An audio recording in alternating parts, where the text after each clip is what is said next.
Xin chào các bạn. Buổi học ngày hôm nay thì tôi sẽ hướng dẫn cho các bạn về cái loại hình tiếp theo là các loại hình xuất kinh doanh hay gọi là xuất khẩu.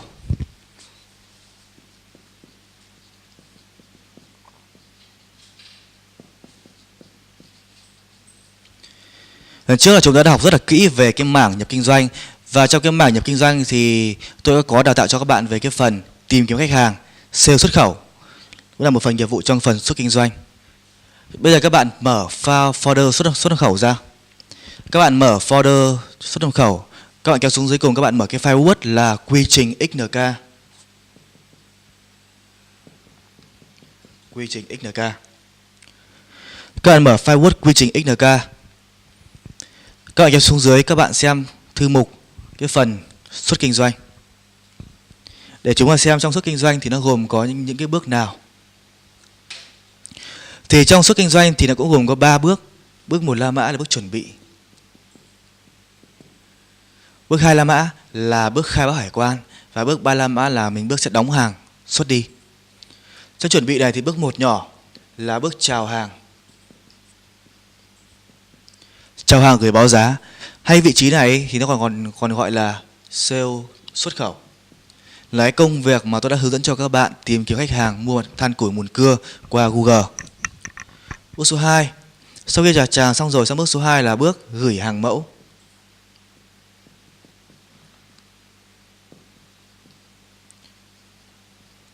Bước số 2 là bước gửi hàng mẫu, tức là mình sẽ phải làm ra một lượng hàng mẫu nhỏ để mình gửi cho đối tác để xem hàng trước. Bước số 3 sẽ là bước thăm nhà máy.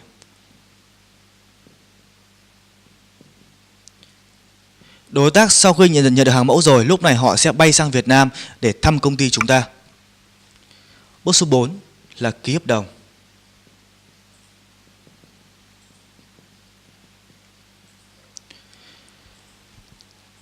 Bước số 5 là bước sản xuất hàng. Sản xuất hàng theo yêu cầu của khách hàng. Và bước số 6 là bước giao hàng.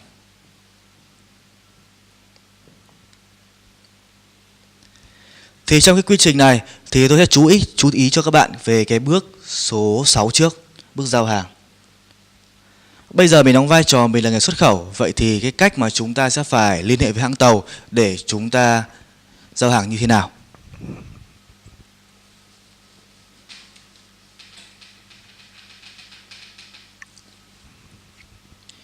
Trong bước số 6, giao hàng,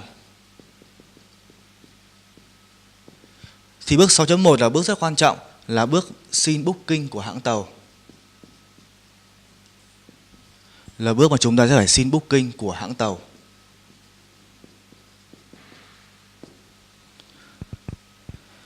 Nếu như bây giờ chúng ta xuất khẩu phốp thì chúng ta sẽ xin booking như thế nào? Hoặc là chúng ta xuất khẩu theo điều khoản CFR thì mình sẽ xin booking như thế nào? Booking là một cái vé tàu. Chúng ta muốn gửi hàng được lên tàu thì chúng ta phải có vé. Thế bây giờ giả sử lô hàng chúng ta là như sau. Ví dụ bây giờ công ty xuất khẩu là công ty ABC. Đây là cảng Hải Phòng. Đây là cảng Singapore. Và công ty xuất khẩu là công ty XYZ. Công ty nhập khẩu là công ty XYZ, nên là biển. Thế giả sử như bây giờ chúng ta xuất khẩu theo điều khoản FOB, xuất phốp thì chúng ta sẽ giao hàng tại cảng Hải Phòng. Vậy thì người mua là XYZ họ sẽ chỉ định phương tiện vận chuyển. Thế giả sử bây giờ XYZ họ chỉ định công ty vận chuyển là công ty PL Logistics. Thì lúc này PL họ sẽ liên hệ với công ty ABC chúng ta để nhận hàng. PL này họ sẽ có đại lý ở đầu Việt Nam chúng ta. Thế giả sử đại lý của PL ở đầu Việt Nam là công ty Maxspeed chẳng hạn. Maxspeed. Lúc này ABC chúng ta sẽ phải liên hệ với Maxspeed để xin booking. Thì ABC chúng ta sẽ liên hệ như thế nào? Rất đơn giản. ABC sẽ gọi điện và gửi email cho công ty Maxspeed. Chúng ta sẽ gọi điện như sau này. Maxspeed anh ở công ty ABC, bây giờ hàng của anh đủ hết rồi, em xin booking cho anh một công 40 feet. Một công 40 feet từ cảng Hải Phòng sang cảng Singapore. Đây là xuất hàng công. Còn nếu như mà chúng ta xuất hàng lẻ thì chúng ta sẽ nói là như sau. Em xin cho anh booking cho 9 khối hàng, 9 CBM. Trọng lượng gross weight là 5.000 kg từ cảng Hải Phòng sang cảng Singapore. Cái quan trọng nhất khi mà chúng ta xin booking ấy là chúng ta xuất hàng công thì chúng ta phải tính được xem là đối với cái lượng hàng của chúng ta, ví dụ là 100.000 tấn gạo thì mình sẽ định đóng gói trong bao nhiêu container. Thì mình là chủ hàng thì mình phải tính được. Khi mà các bạn đi làm ở một công ty xuất khẩu thì họ sẽ biết được là một container 40 feet thì sẽ chứa được bao nhiêu tấn gạo, bao nhiêu tấn than củi, vân vân. Đây là trường hợp mình xuất phốp thì mình sẽ liên hệ với đại lý của PL ở đầu Việt Nam để mình xin bằng cách gọi điện hoặc gửi email. Còn nếu như bây giờ mình xuất CFR thì giao hàng ở cảng người mua là cảng Singapore. Xuất CFR thì công ty ABC chủ động thuê phương tiện vận chuyển. Ví dụ ABC thuê công ty vận chuyển là công ty B Logistics. Thì ABC chúng ta sẽ chủ động gọi điện cho B này để chúng ta xin booking. Sau khi Maxpeed hoặc là B Logistics họ nhận được yêu cầu của công ty xuất khẩu là xin booking rồi, lúc này đại lý họ phải liên hệ với hãng tàu. Bởi vì đại lý họ không có tàu biển, lúc này đại lý sẽ phải liên hệ với hãng tàu. Giả sử hãng tàu là APL. Thì khi hãng tàu nhận được thông tin từ đại lý thì hãng tàu sẽ phát hành booking. Thế vậy thì booking thì cái nội dung của nó là như thế nào? Thì bây giờ các bạn mở bộ chứng từ ra, hoặc là các bạn có thể mở file xuất nhập khẩu. Các bạn mở file xuất nhập khẩu. Các bạn mở folder xuất khẩu và booking.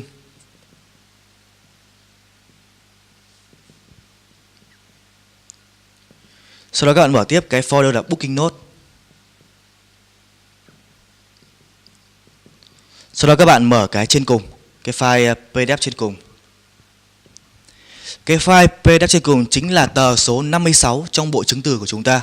Các bạn có thể mang bộ chứng từ ra cũng được, hoặc là các bạn có thể xem trên file mềm cũng được. Trên tờ số 56 của chúng ta, ở đây là booking của hãng tàu APL. Góc trái hiện chữ APL. Bây giờ mình sẽ đọc nội dung của tờ booking này thì gồm có những cái gì? Thứ nhất là booking confirmation, kính gửi KN là công ty đại lý của hãng tàu là công ty Copenhagen, Mix Ngọc. Số booking và ngày booking, cái số này là do hãng tàu họ phát hành ra. Người gửi hàng là KN, tức là công ty Copenhagen. Người giao nhận là công ty KN. Loại hàng là computer part.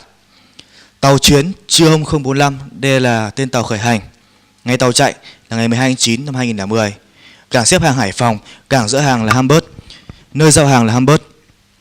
Phương thức giao nhận là CI là tại bãi container. Chi tiết về booking: một nhỏ, số lượng là 1, loại dry là loại khô, kích cỡ động cơ 40 feet loại cao. Nơi lấy container là Hải Phòng và nơi hạ container cũng là Hải Phòng.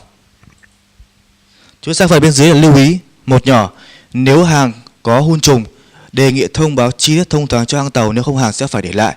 Hun trùng là việc mà chúng ta xịt thuốc vào container để khử muỗi khử mọt thì được gọi là hun trùng. Hai nhỏ, sau khi đóng hàng xong và hoàn tất thủ tục hải quan, đề nghị quý công ty cung cấp tờ khai cho chúng tôi để làm vận đơn. Tức là đối với xuất khẩu ấy thì khi mà chúng ta làm thủ tục hải quan thì chúng ta chưa có tờ vận đơn. Vận đơn chỉ có khi mà chúng ta giao tờ khai hải quan đã thông quan cho hãng tàu. Sang ba nhỏ là phần bôi đậm, hàng phải hạ bãi và thanh lý trước 18 giờ ngày 11 tháng 9 năm 2010. Thì cái thời điểm này nó bôi đậm. Cái thời điểm này là thời điểm gì? Thời điểm này nó gọi là thời điểm closing time. Hoặc là gọi là cắt máng. Thời điểm cắt máng hoặc là thời điểm closing time. Cái thời điểm này là thời điểm gì? Cái thời điểm này bao giờ nó cũng sẽ trước ngày khởi hành của tàu tầm nửa ngày đến một ngày. Thời điểm closing time này thì trước thời điểm closing time thì công ty xuất khẩu chúng ta phải làm xong hai công việc. Công việc thứ nhất là làm xong thủ tục hải quan. Làm xong thủ tục hải quan và giao tờ khai cho hãng tàu.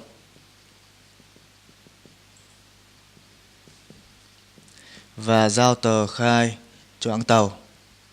Công việc thứ hai là chúng ta sẽ phải, nếu mà xuất hàng công thì đóng hàng vào công. đóng hàng vào công và hạ hàng ở cảng trước thời điểm closing time. Trước closing time.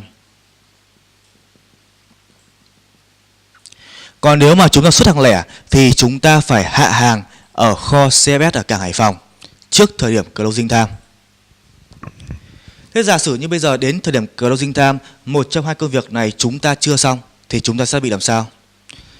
Đến thời điểm closing time mà một trong hai chưa xong hoặc cả chưa xong thì chúng ta sẽ bị nhỡ tàu. Thì trường hợp mà chúng ta bị nhỡ tàu, không kịp ra hàng lên tàu thì chúng ta lại liên hệ với Maxpeed hoặc B-Logic để chúng ta xin một cái tờ booking mới, và trên tờ booking thì nó sẽ ghi một cái lịch trình tàu chạy mới lùi lại sau đó vài ngày. Đây là booking hàng lẻ. Đây là booking hàng container các bạn vừa xem. Bây giờ các bạn mở folder booking note ra. Các bạn mở booking note ở trong cái folder xuất khẩu và booking ra. Các bạn mở file thứ 5 từ trên xuống. Trong booking, bây giờ các bạn mở file xuất nhập khẩu ra. Các bạn mở folder xuất khẩu và booking. Các bạn mở booking note.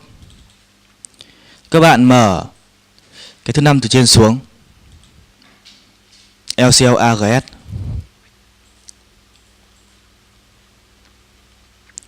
Đây là booking hàng lẻ. Booking hàng lẻ.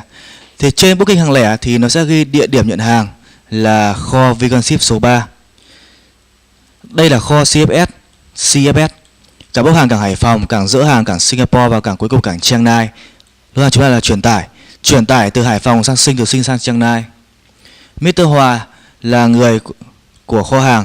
Khi mà chúng ta chở hàng, giao hàng xuống kho Veganship số 3 thì mình sẽ gọi Mr. Hòa ra nhận hàng, và ông ấy sẽ bảo công nhân bốc hàng của chúng ta từ xe tải vào trong kho.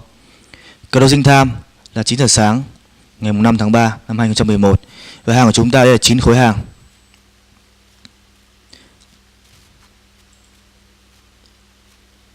Đối với việc xuất hàng lẻ thì cực kỳ đơn giản. Sau khi có booking hàng lẻ rồi thì chúng ta chỉ việc thuê xe tải chở hàng của mình xuống kho CFS trên booking quy định và mình giao hàng vào kho, thế là xong.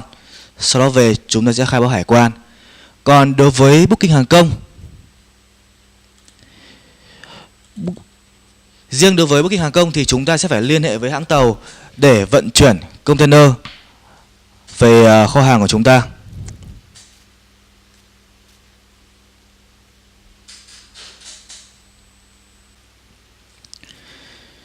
Đối với hàng công thì trên container thì chúng ta sẽ phải thuê container từ cảng về kho hàng của chúng ta để chúng ta đóng hàng. Thì cái việc thuê container thì khi mà các bạn đi làm ấy thì bên dịch vụ vận chuyển họ sẽ làm cho các bạn.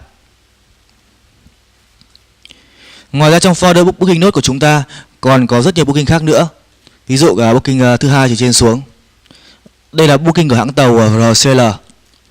Chúng ta có thể xem. Booking này là từ Hồ Chí Minh đến Chiang Mai. Tên tàu là AZX Comos. Ngày khởi hành 21 tháng 4 2010 và 22 tháng 4. Đây là ngày khởi hành dự kiến. Ngày hàng đến là ngày 7 tháng 5. Book cho một container 20 feet.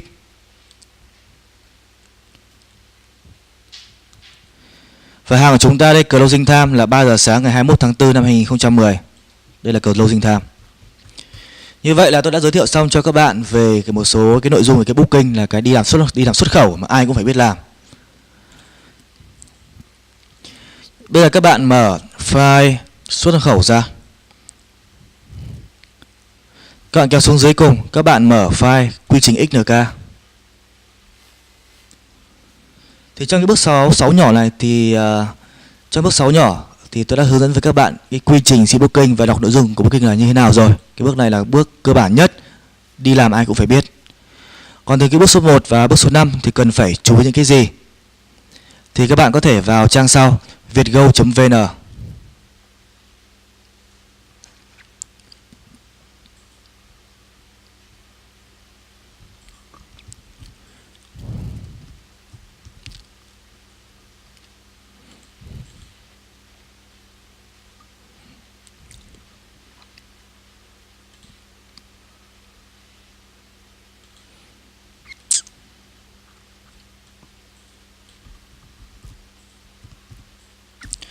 Các bạn vào trang vietgo.vn.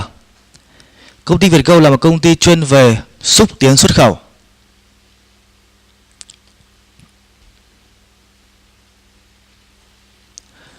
Là một công ty chuyên về xúc tiến xuất khẩu, tức là họ làm cầu nối cho người bán và người mua gặp nhau. Và khi mà đơn hàng thành công thì họ sẽ ăn phần trăm của người bán. Ở trên đây chúng ta có rất nhiều thông tin như kinh nghiệm xuất khẩu, cơ hội giao thương. Các bạn kéo xuống dưới. Ở bên tay phải của trang chủ thì có 2 clip. Thì clip thứ nhất, đây là clip của ông Nguyễn Tuấn Việt. Ông Nguyễn Tuấn Việt là giám đốc của công ty Vietgo. Ông ấy sẽ tư vấn cho chúng ta biết về cái quy trình xuất khẩu của một lô hàng thì gồm có những cái bước nào. Thì trong cái phần này thì các bạn về nhà các bạn tự xem. Ông ấy sẽ nói cho chúng ta biết là trong từng cái quy trình xuất khẩu một lô hàng. Bước chào hàng thì cần phải chú ý những cái gì, gửi hàng mẫu cần phải chú ý những cái gì, bước số 3, bước số 4 cần phải chú ý những cái gì. Thì trong đây ông ấy cũng ghi chú rất là rõ cho chúng ta. Các bạn tự xem nhé. Tiếp tục, các bạn vào phần video. Trên trang video của trang Vietgo thì có rất nhiều clip. Ví dụ ở đây, khách hàng Hồng Kông. Các bạn có thể vào đây để các bạn xem cái clip bằng tiếng Anh mà đối tác Hồng Kông họ nói tiếng Anh như thế nào. Khi mà chúng ta làm xuất khẩu thì khách hàng của chúng ta trên toàn cầu có thể ở bên Trung Đông, Ấn Độ, Hồng Kông, Trung Quốc, Nhật Bản vân vân. Thì cái tiếng Anh của họ ấy thì mỗi nơi một kiểu. Thì khi mà mình nói tiếng Anh thì mình phải nghe từ và đoán ý. Tức là khi mình làm về một hàng thì mình sẽ biết được là cái mặt hàng đấy nó có những cái từ khóa nào. Và mình khi mà nghe người ta nói tiếng Anh là mình sẽ biết được là cái từ trọng tâm là từ gì, và mình sẽ hiểu được là họ hỏi những câu gì. Và như thế là mình sẽ trả lời lại. Đây là một clip. Ngoài ra chúng ta có thể xem những cái clip khác.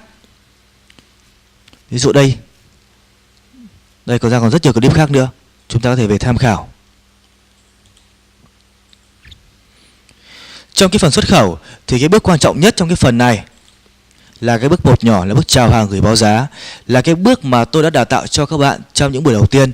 Là cái bước tìm kiếm khách hàng có nhu cầu mua một hàng than củi mùn cưa, gửi email chào giá qua email này, qua Skype này, qua Facebook này, và tìm kiếm khách hàng qua Google, tìm kiếm website của họ và gửi báo giá. Còn tất cả những bước còn lại ấy là rất là đơn giản thôi. Khi mà đi làm ấy thì các bạn sẽ biết hết.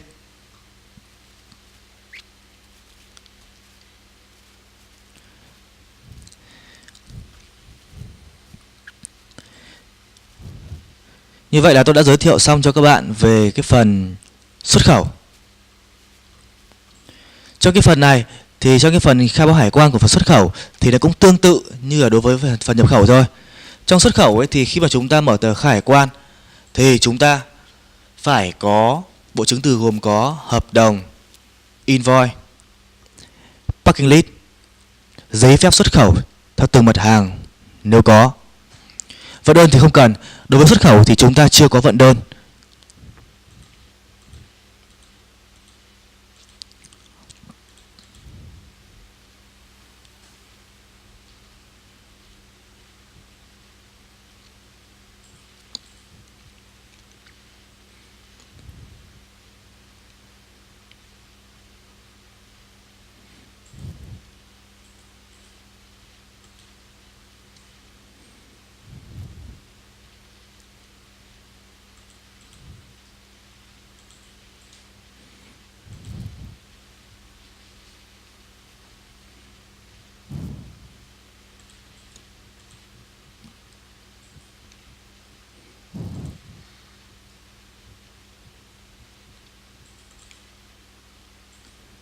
Các bạn vào tờ khai xuất nhập khẩu, các bạn chọn đăng ký mới tờ khai xuất khẩu EDA.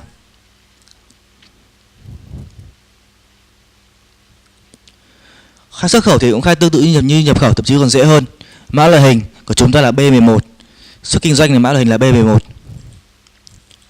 Cơ quan hải quan thì chúng ta chọn cơ quan hải quan mà chúng ta muốn mở tờ khai. Còn đi hết thông tin vào đây, điền vận đơn này, chứng từ kèm theo này, thông tin về hóa đơn thương mại này, thông tin khác điền số hợp đồng này. Thông tin container thì các bạn có thể đánh số container vào đây và các bạn khai danh sách hàng, y hệt như khai nhập loại hình nhập kinh doanh.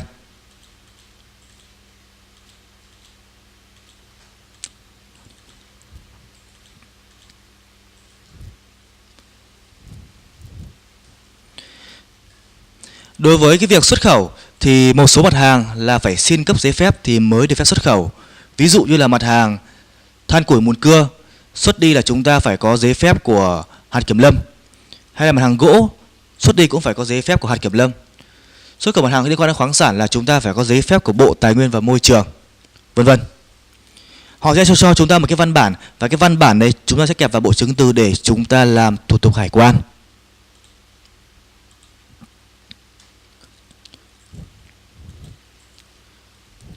Như vậy là tôi đã đào tạo xong cho các bạn về cái phần xuất khẩu, là phần rất là đơn giản thôi, không có gì khó cả.